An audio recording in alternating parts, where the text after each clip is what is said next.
There is a churning going on in all the parties regarding whom the Dalits will vote for in the coming Lok Sabha elections 2024. All kinds of claims and promises are being made to woo the Dalits. Amidst all this, BJP believes that no other government has done as much for the class as it did for them, and that is why this class is with them. Confident, Bharatiya Janata Party claims that it will win all 80 seats in the Uttar Pradesh and this figure will cross 400 in the entire country. These claims is not being made without reason. BJP's argument behind this is that under the leadership of PM Modi and CM Yogi, all sections have developed and today the entire country, including the state, is on the path of progress. State President of BJP, Scheduled Caste Morcha Ramchandra Kanojai, disclosed all such things in a very special conversation with Hornbill TV Bureau Chief Anup Chaudhary. Let's have a listen to that. Bharatiya Janata party का स्थापना दिवस आज बड़े धूमधाम से मनाया गया और जिस तरह से भारतीय जनता पार्टी ने लक्ष्य रखा है यूपी में 80 और पूरे देश में 400 पार का, आज उस स्थापना दिवस में इसकी भी झलक दिखी। हमारे साथ मौजूद हैं भारतीय जनता पार्टी के प्रदेश अध्यक्ष हैं, उत्तर प्रदेश अनुसूचित जाति के प्रदेश अध्यक्ष हैं रामचंद्र कनौजिया जी। हम उनसे बात करेंगे। सर, आपके पास बड़ी जिम्मेदारी थी दलितों को जोड़ने के लिए। अभी आप बता रहे थे कि आपने एक बुक दिखाई थी जिसमें आपने 2014 से लेकर जितना भी संघर्ष किया है दलितों को जोड़ने के लिए, बाबा साहेब भीमराव अम्बेडकर का जो सपना था उसमें आपने जिक्र किया। क्या है इस बुक में और आज का स्थापना दिवस किस तरह से मनाया गया, थोड़ा सा बताइए। भाजपा की पहचान सेवा और सम्मान।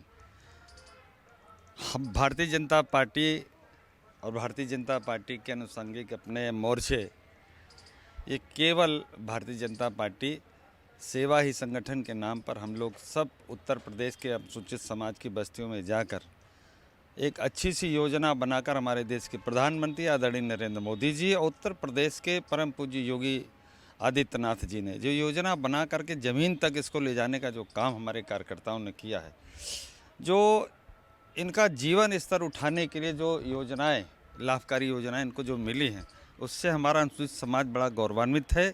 और जो बाबा साहब के ऊपर काम किया मोदी जी ने, उससे और वो गौरवान्वित है।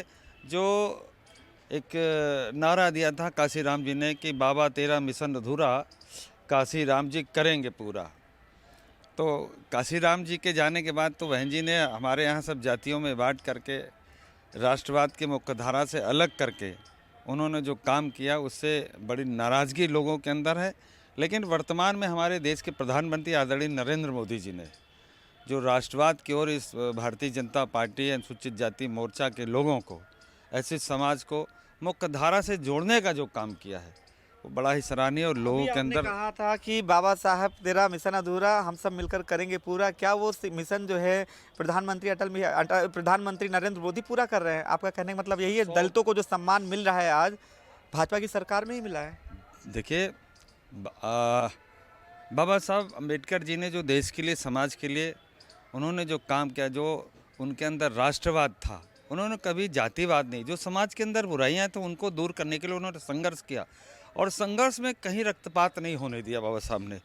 और ये इसका परिचायक है। ये आप समझ लीजिए कि वो देश से कितना प्रेम करते थे और इन कुरीतियों को दूर करने के लिए उन्होंने कहा था कि जो जीवन स्तर हमारे एससी समाज अनुसूचित जाति या गरीब बंधुओं का है उसको लेकर वो भी चिंतित थे।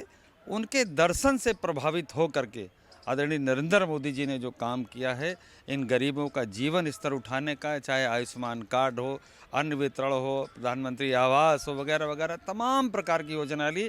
इन सब योजनाओं से उनका जो है एक तरह से धन बचा और वो गरीबी रेखा से उठ करके आगे निकले। तो क्या लगता है, जो चाहे आयुष्मान कार्ड की बात कही या जो उज्ज्वला योजना है, ऐसे तमाम केंद्र सरकार की योजना थी और केंद्र सरकार का मानना है, खासकर प्रधानमंत्री नरेंद्र मोदी, मुख्यमंत्री योगी आदित्यनाथ का मानना है कि जो समाज का अंतिम पायदान का व्यक्ति है यानी जो दलित है, सरकारी योजनाओं का लाभ वहाँ तक पहुँचा है। तो क्या लगता है सपा और जो इंडिया गठबंधन है, क्या उनके आगे आप दलित आपके साथ है या कि इनके साथ जाएगा?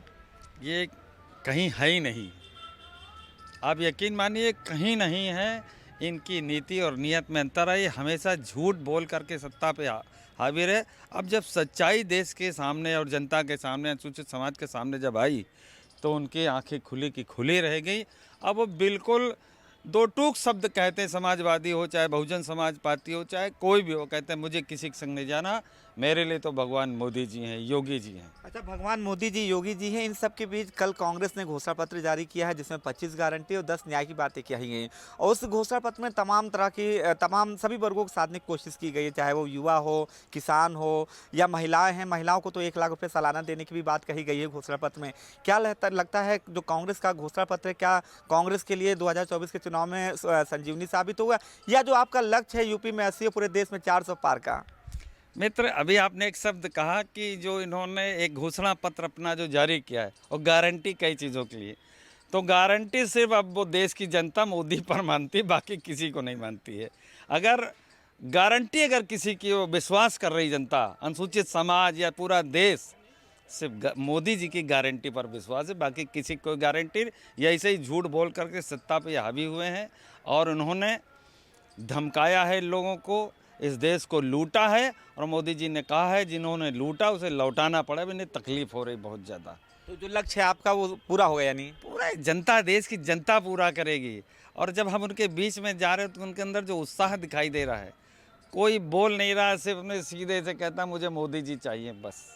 तो आप अनुसूचित जाति मोर्चा के प्रदेश अध्यक्ष हैं रामचंद्र कनौजिया जी, इनसे बात हुई। इनका साफ कहना है जिस तरह से आज स्थापना दिवस धूमधाम से मनाया गया और जो लक्ष्य है यूपी में 80 और पूरे देश में 400 पार का, इनके मुताबिक विपक्ष कहीं भी नहीं। और जो कांग्रेस का जो गारंटी है उस गारंटी का कोई मायने नहीं रहेगा, क्योंकि पीएम मोदी की गारंटी ही सबसे बड़ी गारंटी है। और जो मोदी की गारंटी है, जो किया है, जो कहा है, वो करेंगे। और यही वजह है कि इनका मानना है कि पूरे देश में क्या 400-450 भी पार सीटें जाएंगी और केंद्र में एक बार फिर से प्रधानमंत्री मोदी के नेतृत्व में सरकार बनेगी। वीडियो जर्नलिस्ट अनिल सैनी के साथ अनूप चौधरी, हॉर्नबिल टीवी, लखनऊ।